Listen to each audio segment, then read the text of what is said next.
games that mattered in baseball actually got played this weekend, in college anyway. And all of the Guardians are in camp and players are talking. So we actually have real baseball stuff to talk about for once. You are Locked On Guardians, your daily podcast on the Cleveland Guardians, part of the Locked On Podcast Network, your team every day.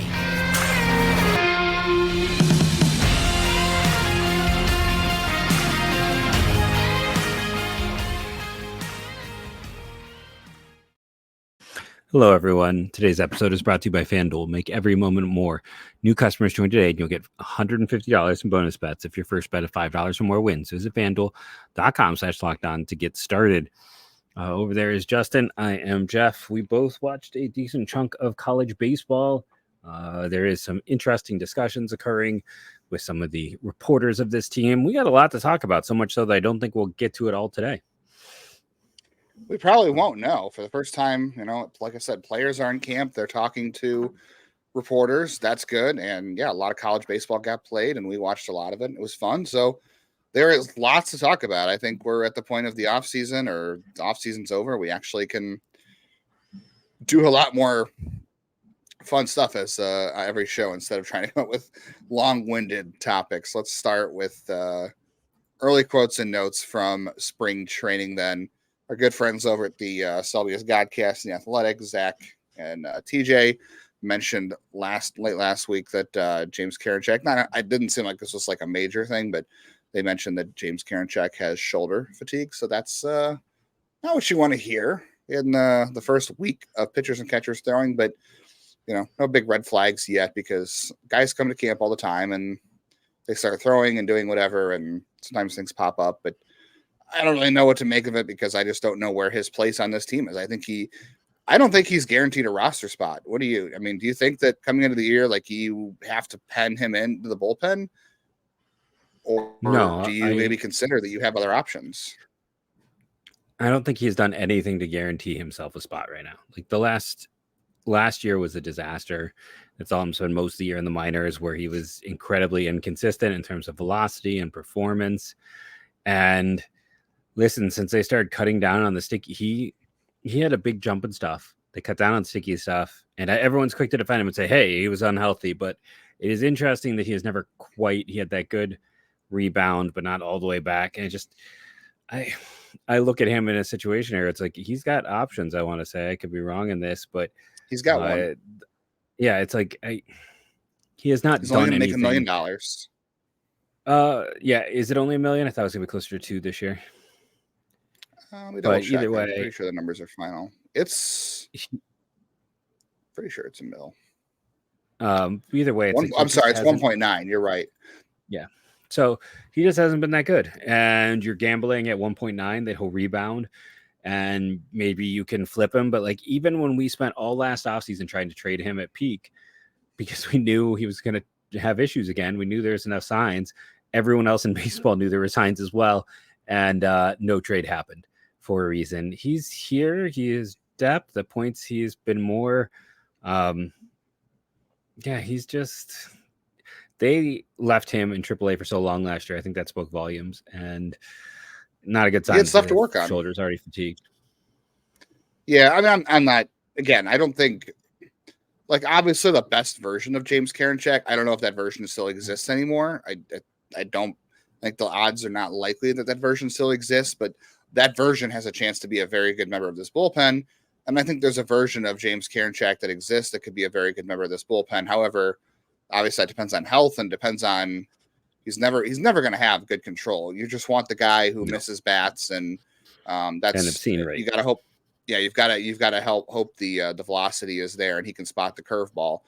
At 1.9 million, I have a hard time believing they're going to stash him in AAA. I think the two things that matter here are A, health, B, I think a guy like Carlos Carrasco or Tyler Beede or Ben Lively, who I think is probably more starter depth, or maybe a Tim Herron or a Cade Smith or an Anthony Goes, or I doubt a Tyler Zuber, but one of those guys has to come in the spring and just look like they have to be on the team in April or March, I guess March 28th.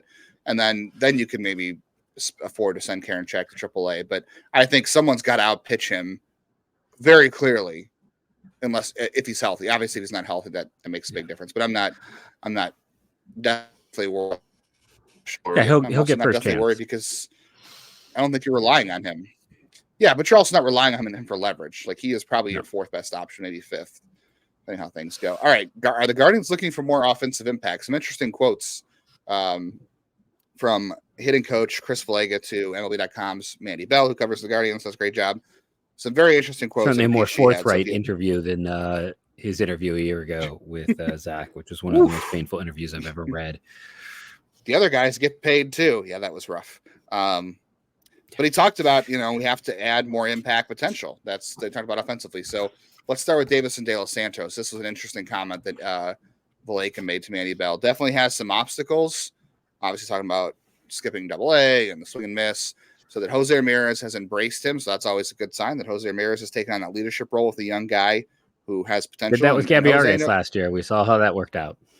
Well, there's always stuff going on. But Jose knows good hitting. Although Jose did think Francisco Mejia was going to win a batting title someday. So there is that.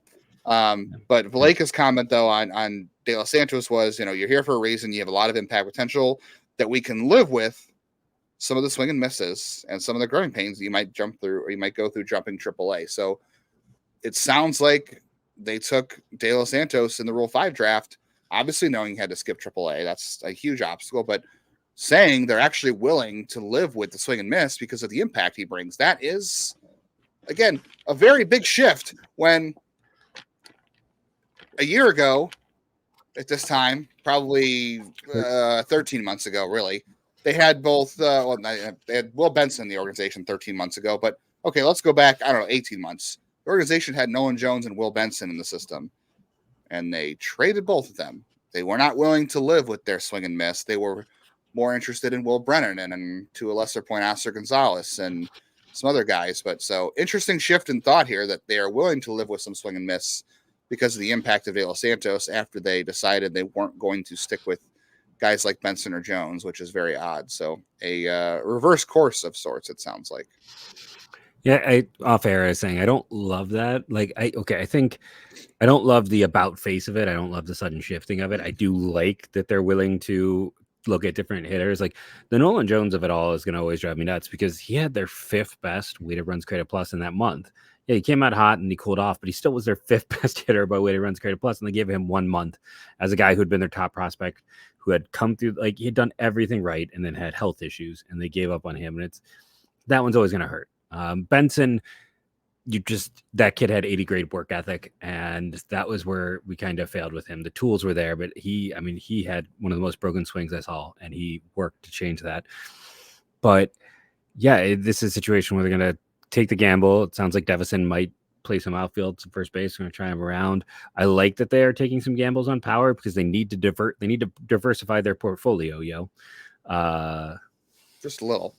That includes the minor league system, too, which we're going to talk about. Yes. Yeah, we're talking about through the draft. They have to change that, too. Sort of indirectly related was a comment that Valega made to Mandy Bell's article about Myles Straw, and there's a whole bunch here, but this is one piece I took out of it. It's not out of context. I did try to put the piece in here in context, but said that he knows he's got to come in and compete for his job. So it doesn't sound like Myles Straw is guaranteed a whole lot. Obviously, he's making the most money out of any of the outfielders this year. I think he's making more than Ramon Laureano. Am I correct on that? I don't think. I don't know if he is this year because Laureano's at 5.1. I don't think he's gotten to 7 yet. I think he's still in the 4s. I could be wrong. At some point, Myles Straw will surpass that. I don't know if it'll be this year, but I think it's interesting that he said he's got to come. 26 man. Is what it sounded like. If he doesn't prove it, he's 26 man.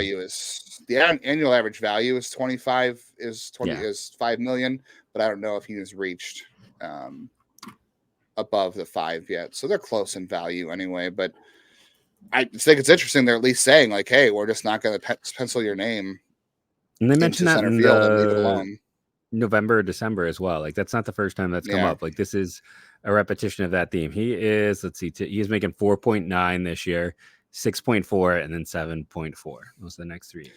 So they're close. There's not much separating them in salary. Nope. He did say about Straw that he's more confident in his swing decisions and he's more physical, and we'll see. That's all the things we heard a year ago.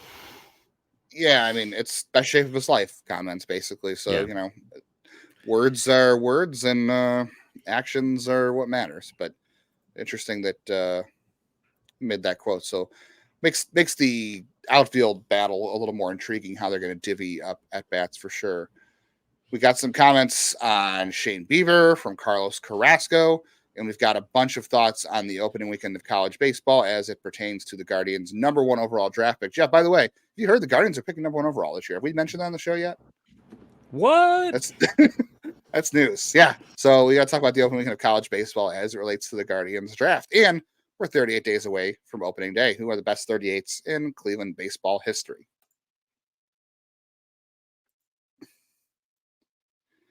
Trying to think of some good 38s on the Cavs, but man, that's going right over my head. But even if you don't know the number 38s on the Cavs or the Guardians for that matter, you can still get some W's, some buckets with your first bet on FanDuel, America's #1 sportsbook. Right now, if you're a new customer, if you have not gotten in the game with FanDuel yet, you can get $150 in bonus bets with any winning $5 money line bet. Or I'm sorry, just $5 bet. I'm so used to that $5 bet. So $150 if your bet wins. So go online, FanDuel.com/lockedon. Place that $5 bet if you're a new customer. On anything, any $5 bet. Could be a prop bet. I think at the time we're recording this, the NBA All-Star game is over. I would not bet on any of that because you never know what's going to happen in the NBA All-Star game. I don't think you're allowed to bet in spring training games, and I'm not going to give you any advice on betting in college baseball because it was a weird first weekend. But you can bet on all your NBA favorite players and teams with quick bets, live same-game parlays, exclusive props, and more. Throw that $5 bet down if you're a new customer, and if it wins, you get the $150 in bonus bets.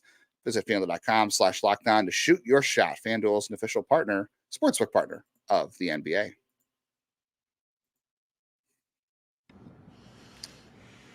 If my quick research is right, no 38s. There's a 36 and a 40, but nothing in between for the Cavs. So no 38s. I don't know about history either. I feel like there's somebody who probably wore 38. I'm overlooking on Cavs history. All right. We know that Shane Bieber went to Driveline this offseason. We saw some of the results on Twitter, and now he's talking about it too. This didn't go to Driveline this offseason might be more the question. It's the baseball player's version of he went to Jared, basically. Yes. Hopefully they could find some pressure to create some diamonds, as a lot of athletes love to refer to. That quote is so overused. Pressure creates diamonds. Bieber says he feels strong. Right? Clams and never mind. Yeah, you got me on that one. I don't know. I'm not up to my jewelry, unfortunately. Don't tell my wife. I feel strong, but there's more in there, and I'm losing power somewhere. That's what Bieber said at the end of the regular season. Noticed he was losing power somewhere. Wanted to use Driveline's motion capture to refine mechanics. So that's the first part of the quote there about his mechanics. We talked about that when we had our episode last week on Bieber going to Driveline. That it's not just about going there to re-add velocity. It's a lot of biomechanics and, like you said, refining his mechanics using motion capture. And obviously that leads to velocity. But I think a lot of people with Driveline associate the weighted balls that certain pitchers used, and everybody just has used in the plyometrics. That's fine, but the biomechanics thing here is what matters to Bieber. The second part of the quote was about the curveball, which you and I both agreed that, not in addition to health, was the usage of it. But he said learning over time, the curveball had gotten a little more horizontal and less vertical. And all it was a grip change. That was great news to hear, and easy adjustments. They were able to do that relatively quickly. So Bieber felt like something had been missing in his curveball. I don't know if that had anything to do with him not throwing it. Yeah. Was it health, or was it the fact that he felt like he was getting bad results, so he shelved it? I don't know. Maybe it's both. But again, we talked about this last week. Some aid in holding the ball, and that affected the grip. If he learns a new grip, that makes a difference. But like we said last week, it's the return of the curveball for Bieber. The velocity at 92, 93, that's great. Whatever. He was never a flamethrower, but we know the curveball is important to him. So those are good things to hear. But again, these are words, and we need to see it in a game. No, agreed. I'll take it. We've talked about before that, him being here makes the most sense. And I'll still stand that, like we saw last year with Jordan Montgomery netting, who is nowhere near the pitcher that Corbin Burns is. Like, I like Jordan Montgomery, don't get me wrong, but those two guys are not in the same orbit. And he got very close to the same deal in terms of value. Some people really like Joey Ortiz. I just saw the Fangraphs was super high on him. But Yeah, I mean, they got a reliever and a defensive first shortstop. We got those in Cleveland. Hey, DL Hall's going to start for them. Just by the way, he is going to. I don't know anyone who thinks that's going to stay. No, I agree. But we'll see. But they're going to try. But no, you might as well. Like, I mean, why not? Like, you should. But yeah, all of this is to go back and say that it's not like they can't go out and make the deal. It's not like this means he'll be here the whole year. Who knows how this team's going to play? The Central is a weird world. Yeah, the Royals think they can contend. There's some people think the Royals were battling. Like, I get so annoyed at everyone who's like, yes, it's great the Royals spent, but they went to Big Lots. And I say this as someone whose couch upstairs is from Big Lots. Like, I shop for furniture at Big Lots. You can get good value, but you're not getting the stars, right? They shopped there. They did their good value shopping and upgraded their team. But this is a team that battled the Athletics, a team that was built to lose, a team that was built to fail. Yeah. For the worst record in baseball. Like, signing a bunch of 2-win players doesn't turn you into a contender. No, well, if we have time, we'll talk about the weird Royals trade today at the end of the show. If not, we'll touch on another day this week. Mandy Bell also talked to Carlos Carrasco, because why wouldn't you? It's Carlos Carrasco. He's always been a great interview, and everybody loves Cookie. Talked to him about where his stuff is at. So one of the quotes I took away from her article too as well was, surprised myself at throwing a bullpen 90-92. Last year his bullpens, he said, were 86-88. So he feels like he could throw up to 95 right now, and obviously it's only February. So velocity-wise, that's a great sign, and we'll see how it plays out in games. Also, would like to point out with Carrasco too, and I'm not wishing the guy to get hurt and or trying to manifest anything, but in years past in spring training, Carrasco has dealt with bouts of dead arm, which every guy does, and he's reported some elbow soreness, and ended up not being a big deal most of his good time here in Cleveland. Before the good days, I don't remember, but during the good days of Carrasco in Cleveland, he always talked about some pain in spring training that never ended up being a big deal. But I just want to throw that out there that, again, this is a dartboard throw. You're hoping that he can bring some veteran leadership, and if he can regain anything, that's great. I think it's high. It's no risk gamble. See what happens here. The odds are low, but they're not zero. And if you're going to bet on someone, I'd like to bet on Carrasco, but just all things to keep in mind. But that's good to hear. Anyway, if he feels like he's feeling good in spring training, you should feel good in spring training. You shouldn't feel like you have a shoulder fatigue the first week, right? No. No shoulder issues week 1. Unfortunately, that's not the case for everyone. I was going to ask before we move closer to this break. We kind of moved on from Valleca. Are we going to move back to Valleca's statements, or is now a good time to, when we're done with this, to throw in his Manzardo comment? Because I think we do need to discuss that one. I didn't throw it on our list, but go ahead and you can bring it up unless you have no. For those who missed it, I mean, this is quite a thing to put on a player, but this is the exact quote. This is Mandy Bell's article, I want to say, correct? Yes. Where he said, and the exact quote is here, he looks like Wade Boggs to me. He's been awesome in the box. Haven't seen him a ton in camp with all the moving pieces. So I like that he hasn't seen him a ton, but is already comparing him to one of the greatest hitters of my lifetime. That is a you heard it here first. Comparison. Kyle Manzardo, future MLB Hall of Famer. 3,000 hits, 91.4 WAR, a 131 career OPS, played to age 41. Was, I believe, a multi-time. Was he? No, he was not a Gold Glover. I got that wrong. Listen, I loved RBI baseball. I had 1, 2, and 3, and I, as a kid, loved being Boston in the original RBI 3, and he was one of those guys I loved. You bring in Ellis Burks from the bench, and that was a fun team to have there. RBI 2 had Joey Bell, so that was one of those ones that you had to love that fact. But yeah, I mean, Wade Boggs is a ridiculous comp. Like, to throw that out there is like, wait, what? You're gonna compare him to a 12-time All-Star, 2-time Gold Glove, 5-time batting title, 8-time Silver Slugger, but I haven't seen him that much. At least they didn't compare him to Casey Kochman or I don't know, Franklin Goody. Hey, I mean, I love it. I am a big believer in Manzardo. I just remember when that trade happened, you texting me all caps Manzardo, like you and I were just in the number of people that were upset, and we were just like, no, this is such a good deal. For Aaron Savali, yeah, we'll have to retouch on that again. But yeah, just straight up for Aaron Savali, that still made a lot of sense. But yeah, I'm not sure at the time of the trade I was sitting there saying, yeah, hey, future Hall of Famer, Wade Boggs comp Manzardo. I was not saying that the trade deadline, but he'll say this and he'll say, well, Wade Boggs needs a little more seasoning in AAA. We don't want him hitting in the cold weather of April. But Devyison De Los Santos, when you skip AAA at age 20, it's not a big deal, even though he'll probably get like 5 at-bats a week. That's okay. All right. Yeah. We will have to see. At least it's a fun lineup in that regard, right? Like with the Manzardos, with the Devyison De Los Santos, with the Estevan Florials. It's nice that they went the other way because we do have some hitters that are at least interesting to watch. You spent a whole offseason watching this team do nothing. Fans get frustrated. Fans get really annoyed. Take it out on us because the team's not doing anything. Like, sure, you're watching every day, by the way. It's not our fault they didn't sign anyone in free agency. That wasn't our doing. We only talk about what they do or what they don't do. We can't talk about anything else. Yeah, but at least, like, you got to admit, these are interesting guys. It's going to be fun. If you add Gabby Arias, too, who has plus power potential, like, they are loading up with guys with power, and I think they're hoping that one of them will connect.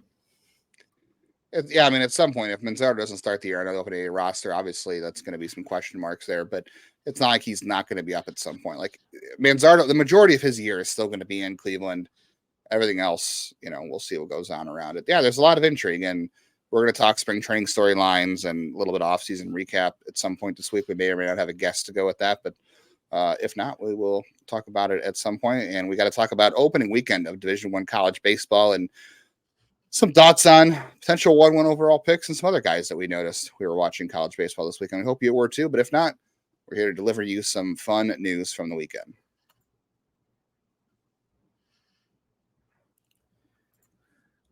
Passion, drive, and patience. What brings home the winning trophy is also what keeps your ride or die alive. eBay Motors has everything you need to maintain your vehicle and level it up to peak performance, from superchargers and roof racks, exhaust kits, LED lights, and more. Whether you're into speed, power, or style, eBay Motors has got you covered. With over 122 million parts for your number one ride or die, you always find exactly what you're looking for. And with eBay Guaranteed Fit, your part is guaranteed to fit your ride every time or your money back. Because with eBay owners, you're burning rubber, not cash. With all the parts you need at the prices you want, it's easy to turn your car into the MVP and bring home that win. Keep your ride or die alive at ebaymotors.com. Eligible items only. Exclusions apply. eBay Guaranteed Fit only available to U.S. customers.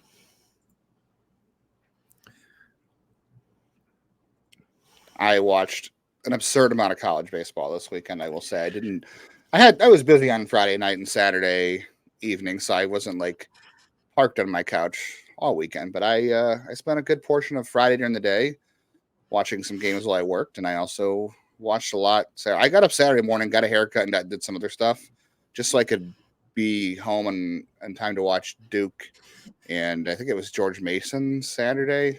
That was a rough one because Duke had 10 homers. I was watching Andrew Healy pitch, but Duke had a great weekend. They're going to be a good team. Interesting things to watch from them. But the guy you and I talked about most over the weekend was Santucci. Was great. Santucci was great Friday. He was fantastic. There's a 0% chance he makes it down to the Guardians at 36. He's also not a 1-1 candidate, unfortunately, but he's a great pitcher. Andrew Healy is a guy to watch there. But the guy you and I texted about the most today on Sunday was Travis Bazzana.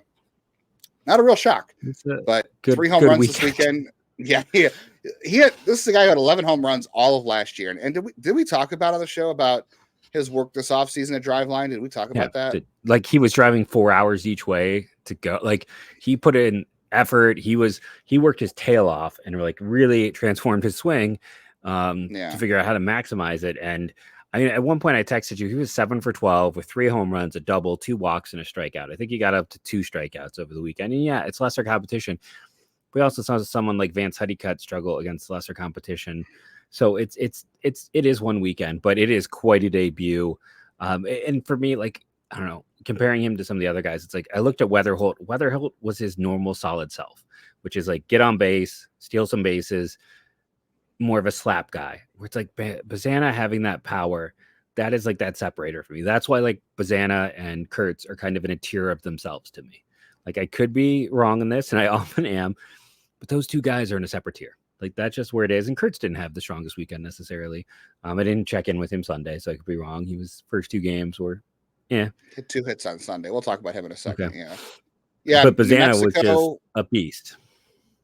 He was. Yeah, Minnesota and Cal Bakersfield. Yeah, so yeah, not great competition, but you were right. He went 7 for 13 with 3 homers, a double, 6 ribbies, 2 walks, 3 strikeouts, 2 steals.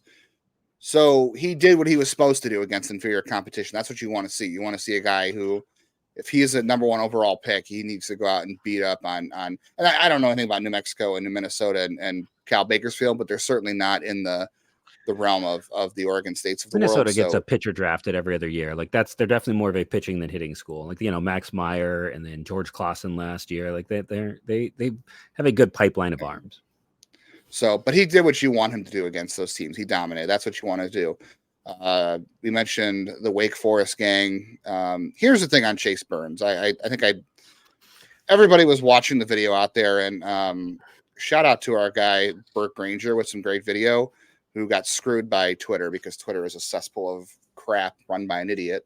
Got his video taken down by Raycom. It was his own original video. He shot from shooting behind the plate of Burns. Great video. Way to go. Idiots on Twitter. Anyway, Burns was nasty. I mean, he was bullying Illinois. 100 miles an hour, just those guys couldn't keep up with him at all, obviously.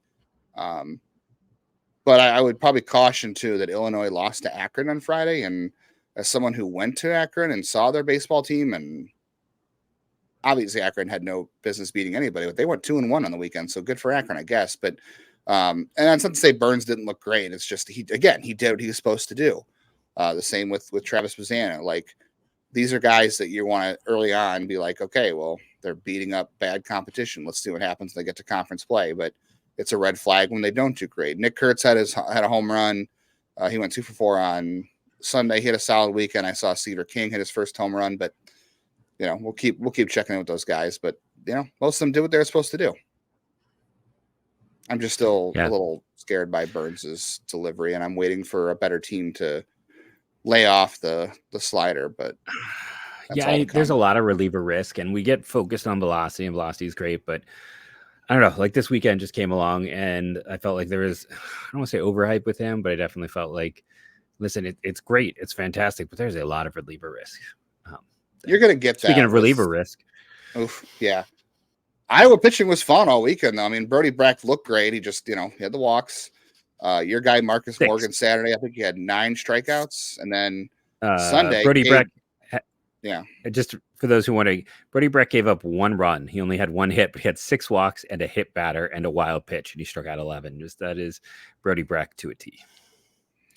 It is great stuff. No idea where it's going. Hopefully he'll get better as the season goes 9 along. for Marcus Morgan, the hyper athletic Saturday starter for them, whose brother and sister both play pro sports and whose both of his parents were Division I athletes. Guys had command issues, but if he can put it, start to show some improvement there, he could be a late first round, early second round guy. He is an elite athlete.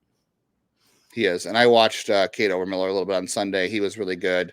90-92. I don't think he has a third pitch, but he's a 5'10" lefty with a low 3/4 arm slot, which is really fun to watch. And Iowa's doing good things with pitching right now, so fun to watch. You talked about Vance Honeycutt, rough weekend for him. He did it 2 homers, a lot of strikeouts, and they were playing. Gosh, who did they play? It was Wagner all 3 games. Not great, but it's 3 games, and that he may heat up, and we'll see. But definitely, again, you want to see your number 1 overall pick potentially, if Honeycutt wants to put himself in that conversation. Got to be better than that against Wagner, but it's early. Yeah. Thought it was interesting that Charlie Condon played third base, by the way, for Georgia. I think it was just 1 game, but worth noting. And he had a good play in the outfield. He, according to Joe Doyle, he had the hardest hit ball of the weekend, I think, at 118 miles an hour off the bat. It's just he's that right profile, and we'll see. I don't know anyone who thinks he can actually stay in the outfield long term, but if he can, hey, great. Or third. Or third. It's like just as a quick throw out, Cole Mathis, who we had on the show, you can go back and find that episode, was a single away from the triple a single away from just having a brain collapse. The cycle on Saturday. Good game for him. I watched a lot of the Desert Classic games because those were on. Kalen Culpepper is like some people have like the top pure shortstop in this class, and he can pick, and he's got a strong arm. Man, I just saw him get bullied around a bit. Just wasn't a lot of power to get to, kind of a slappy profile. I know a lot of people really liked his work over the summer. I was watching him against Cal because that was the game to watch, because you had Neighbors and Culpepper, and the other side you got Loma Vida and Rodney Green Jr. And Yeah, I he had a just good every weekend. time Culpepper came up, I just was not feeling it in that one. I also watch Ohio State, Boston College. John West is an interesting senior sign, just a huge guy who I think has some one of those guys you're looking at the traits over the what was there, and then was it Lindsay Lipsy is had a fun triple to Andrew lead off that Lipsy, game. yeah. But yeah. I watched some of the Virginia games of the weekend. Griff O'Farrell, again, University of Virginia hitters have scarred us all. We should live in fear every time someone takes a hitter from Virginia. But Griff O'Farrell was an interesting dude last year with his contact rates. 80 grade grinder type player, and he changed his hand placement. He's got a little more launch in his swing now. He had a couple home runs over the weekend, so that's fun to see. We'll see what happens with that. Zander Darby, I saw a couple highlights from. He's from UC Santa Barbara. He had a fantastic weekend, a couple of dingers. Someone said he's on pace to have 56 home runs this spring, so that would break a record. That's fun. He was fun to watch. And then I watched a little bit of Tennessee. Dylan Dreling has some platoon issues. People said he's not really great against left-handed pitching. Didn't really get a chance to espouse those concerns this weekend because he went against a lot of right-handed pitching, but hit the living crap out of the ball, and it's an outfield I'd be really interested in. I know we talked about Blake Burke a little bit from Tennessee, but I think Dreling is the hitter I'm watching right now at Tennessee.